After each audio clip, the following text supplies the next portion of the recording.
Best health packages up to 80% discount. Tirumala Diagnostics.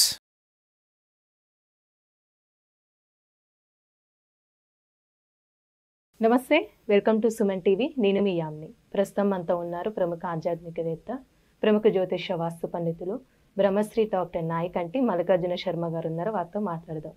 నమస్కారం గురుగారు. నమస్కారం అమ్మ. గురుగారు, ఇప్పుడు అనురాధ నక్షత్రంలో జన్మించిన వాళ్ళకి అసలు వాళ్ళ స్వభావం అనేది ఏ విధంగా ఉంటుంది, అలానే వీళ్ళు ఎలాంటి పరిహారం చేస్తే మంచిదండి?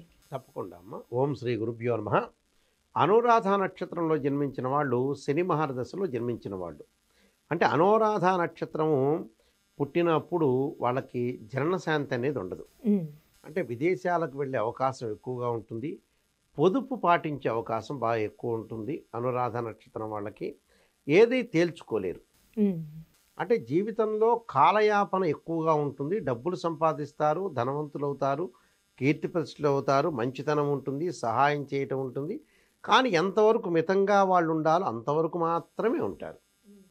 అంటే వాళ్ళ యొక్క స్వాభావిక లక్షణం పరాక్రమం ఉంటారు. విదేశాలకు వెళ్ళే అవకాశం, రాజకీయ వ్యవహారాలు, అలానే ఇష్టంగా ఉండటం, కొంత అందంగా ఉండటం, అందంగా వ్యవహరించటం, మంచి మాట్లాడటం, జీవితంలో ఎవరైతే వాళ్ళకు పనికొస్తారో వాళ్ళతో మాట్లాడటం, పనికిరాని వ్యక్తులు ఎవరైతే వీళ్ళని అల్లరి చేస్తారో, అవమానిస్తారో వాళ్ళ జీవితాంతం మాట్లాడకుండా ఉండే స్వభావం వీళ్ళది. లోపల కొంచెం ద్వేషభావాలు కూడా ఉంటాయి వీళ్ళకి ఎదుటి వాళ్ళ మీద. అంటే ద్వేషం కలగటం ఒకటి, శూరత్వం ఒకటి. విదేశాల్లో ఉండే అవకాశం ఉంటుంది. రాజకీయ కార్యక్రమాల మీద కూడా ఆసక్తి ఉంటుంది. రూపవంతులు కూడా వీళ్ళు. అలానే స్త్రీ అయితే ఉపకారం చేయటం, అలానే తగిన స్నేహితుల్ని, సౌందర్యంగా ఉండటం, ప్రతి పనిలో కూడా కొంత విజయం సాధించే అవకాశం ఉంటుంది.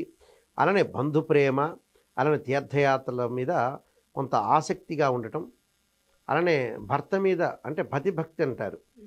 అంటే భర్త మీద ప్రేమ ఉండటం, సౌందర్యవతి, ధనవంతురాలు, అలంకారంగా ఉండటం, బట్టల మీద, బంగారు ఆభరణాల మీద కొంత ఆసక్తి ఎక్కువగా ఉంటుంది. అంటే ఆసక్తి ఎక్కువగా ఉండటం, అందరితో మాట్లాడటం, ఇష్టంగా ఉండటం, ప్రేమ వ్యవహారాలు, ఇలాంటివన్నీ కూడా గడిపే అవకాశాలు ఎక్కువగా ఉంటాయి వీళ్ళకి. అయితే అనురాధ నక్షత్రాన్ని కుజదోషం వర్తించదు. దైవజ్ఞ సంపూర్ణ చంద్రికలో చెప్పినట్టుగా మనకి 27 నక్షత్రాల్లో 13 నక్షత్రాలకు ఎగ్జామినేషన్ అనేది ఉంటుంది. అంటే ఎగ్జామ్షన్ అనేది ఒకటి ఉంటుంది. ఎగ్జామ్షన్ ఉండటం వల్ల ఆ ఎగ్జామ్షన్ నక్షత్రమే అనురాధ నక్షత్రం. అంటే అనురాధ నక్షత్రం కుజ దోషరహిత నక్షత్రం అంటారు. కుజదోషరహిత నక్షత్రం అంటే కుజదోషం అనేది అనురాధ నక్షత్రానికి వర్తించదు. ఈ అనురాధ నక్షత్రం వాళ్ళకి చిన్న వయసులో శని మహర్దశ నడుస్తుంది 19 సంవత్సరాల పాటు. అంటే పాదం బట్టి డివైడ్ అవుతుంది మ్యాథమెటికల్ క్యాలిక్యులేషన్లో. అంటే 1వ పాదంలో ఉంటే కొంతమందికి కొన్ని సంవత్సరాలు, 2వ పాదంలో ఉంటే కొన్ని సంవత్సరాలు, 3వ పాదంలో ఉంటే కొన్ని సంవత్సరాలు, 4వ పాదంలో ఉంటే కొన్ని సంవత్సరాలు ఉంటుంది. అనురాధ నక్షత్రం వాళ్ళు శని మహర్దశలో జన్మమవుతుంది. శని మహర్దశ తర్వాత బుధ మహర్దశ, తర్వాత కేతు మహర్దశ, శుక్ర మహర్దశ, రవి మహర్దశ. అంటే వీళ్ళకి కుజ దోషరహిత నక్షత్రం. అంటే సామాన్యంగా వాళ్ళకి సహజంగా చెప్పదలుచుకుంటే వాళ్ళకి ముఖ్యంగా బుధ మహర్దశలో కానీ కేతు మహర్దశలో వివాహం అయ్యే సూచనలు ఎక్కువగా ఉంటాయి. అంటే బుధ మహర్దశ కానీ కేతు మహర్దశలో కానీ వివాహం అనేది, కేతు మహర్దశ మధ్యలో కానీ బుధ మహర్దశ ఎండింగ్లో కానీ వివాహ సూచనలు బాగా ఎక్కువగా ఉంటాయి. అందువల్ల వివాహము, విదేశాలకు వెళ్ళటం, ప్రయాణాల వల్ల లాభం, వాహనాల మీద విపరీతమైన ప్రీతి అనేది ఉండే అవకాశం ఎక్కువ ఉంటుంది. ప్రీతే కాకుండా సామాన్లు, ఇంటిని చక్కదిద్దుకోవటంలో కూడా చాలా శుభ్రత పాటించే అవకాశం బాగా ఎక్కువ ఉంటుంది. అంటే నీట్గా ఉండాలి, అతిగా ఎవరితో మాట్లాడకూడదు, ఎక్కువగా సందర్భాన్ని బట్టి వీళ్ళు మాట్లాడటం అలవాటు నేర్చుకుంటారు. అంటే మౌనంగా వహిస్తారు, ప్రశాంతంగా ఉంటారు, కూల్గా ఉంటారు వీళ్ళు. అంటే ఏది కూడా అనవసరమైన రిస్కులు చేసుకోరు. ఒక మంచితనంతో వ్యవహరిస్తారు, అందరు తన వాళ్ళు అనుకుంటారు, బాగలేని వ్యక్తిని జీవితాంతం మాట్లాడరు. ఇది వీళ్ళ యొక్క అనురాధ నక్షత్రం యొక్క సిస్టమ్. సన్నగా ఉండటము, లేకపోతే కొంతమంది మరింత లావుగా ఉండే అవకాశం ఉంటుంది, కలర్గా ఉండే అవకాశాలు ఎక్కువగా ఉంటాయి వాళ్ళకి. అంటే ఫెయిర్గా ఉండే అవకాశాలు బాగా ఎక్కువగా ఉంటాయి. అంటే కవిత్వం మీద కానీ, చదువు మీద కానీ బాగా ఆసక్తి ఉంటుంది ఎక్కువగా. చదువు పట్ల శ్రద్ధ బాగా విద్యార్థులకు ఉంటుంది.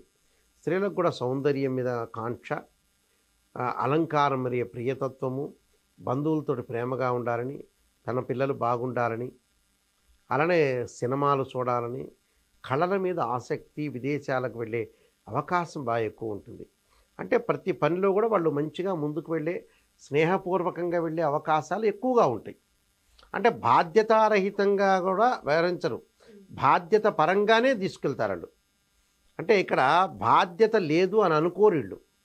నాది బాధ్యత, నేను వహించాలి, మన కుటుంబాన్ని కాపాడుకోవాలి, కుటుంబంలో కాపాడుకోవటం వల్ల మనకు మంచి జరిగే అవకాశాలు ఎక్కువ ఉంటాయని కొంత ఆలోచన చేస్తుంటారు వీళ్ళు. అంటే ఆలోచన సరళి బాగా పెరుగుతుంటుంది వీళ్ళకి. దానివల్ల కూడా వీళ్ళు డెవలప్మెంట్ అయ్యే అవకాశాలు బాగా ఎక్కువ ఉంటాయి. అందువల్ల ఆ డెవలప్మెంట్లో కూడా విశేషమైన ప్రముఖులతో కలవటం, బంధువులు, స్నేహితులతోటి కూడా చాలా సఖ్యతగా ఉండే అవకాశాలు బాగా ఎక్కువ ఉంటాయి. కాబట్టి అన్నీ కూడా అనుకూలమైన ప్రయత్నాలు సఫలీకృతం కావటం, ప్రతిదానిలో కూడా ఆచితూచి అడుగులు వేసి ముందుకు వెళ్ళాలి. అంటే ప్రతిదాన్ని కూడా ముందుకు తీసుకుని వెళ్ళలేరు, కానీ పొదుపరి జాగ్రత్త పాటిస్తారు. ఒక ఫ్యూచర్లు అనేది ఆలోచన చేస్తారు. అంటే భవిష్యత్తుకు ఒక పునాది అనేది వేస్తారు. అంటే భవిష్యత్తులో మరి అత్యాశగా వెళ్ళే ప్రయత్నాలనేవి చేయరు. వాళ్ళు కొన్ని ప్రత్యేకంగా పూజలు, పరిహారాలు ఇలాంటివన్నీ కూడా చేస్తే మంచి జరిగే అవకాశం ఎక్కువగా ఉంటుంది. అంటే పరిహారాలు ఏం చేయాలండి ఈ నక్షత్రంలో జన్మించిన వాళ్ళకి? పరిహారాలు పాశుపతాస్ రుద్రాభిషేకం ఒకటి, సర్పసూక్త పాశుపతాస్ రుద్రాభిషేకం ఒకటి, నాగరాజాయుధే పృథ్వీధరాయ ధీమే తన్నో సర్ప ప్రచోదయాతని నాగదేవత యొక్క ఆరాధన. అలానే దానితో పాటు వాళ్ళు చేయాల్సింది ముఖ్యంగా రాహు యొక్క ఆరాధన. అంటే అర్ధకాయ మహావీరం చంద్రాదిత్యమర్ధనం సింహకాగర్భ సంభూతం తమ్ము రాహుం ప్రణమామ్యం అనే మంత్రాన్ని కూడా ఆరోగ్యపరంగా స్కిన్ ఎలర్జీ అవన్నీ కూడా రాకుండా ఉండటానికి చంద్రుడి యొక్క ఆరాధన చేయాలి. క్షీరపుత్రాయుధి అమృతతత్వాయుధీమే తన్నో చంద్ర ప్రచోదయాత్ అనేది స్కిన్ ఎలర్జీ వచ్చే అవకాశాలు ఉంటాయి వాళ్ళకి చిన్న వయసులో. అందువల్ల ఆ స్కిన్ ఎలర్జీ పోవడానికి నేను చెప్పినట్టుగా క్షీరపుత్రాయుధి అమృతతత్వాయుధీమే తన్నో చంద్ర ప్రచోదయాత్ అనే మంత్రాన్ని చక్కగా చదవాలి.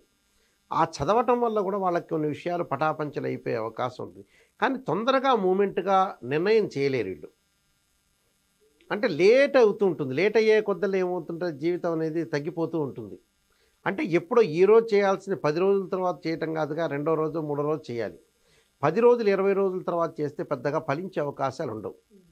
ఇలాంటి విషయాలు కూడా చాలా జాగ్రత్తగా ఆలోచన చేసి ముందుకు వెళ్ళాలి. ప్రతి పనిలో కూడా చాలా కాన్సన్ట్రేషన్ చేసి చాలా అద్భుతమైన రిజల్ట్స్ చేసుకొని చాలా జాగ్రత్తగా వెళ్తేనే వీళ్ళకి మంచిది.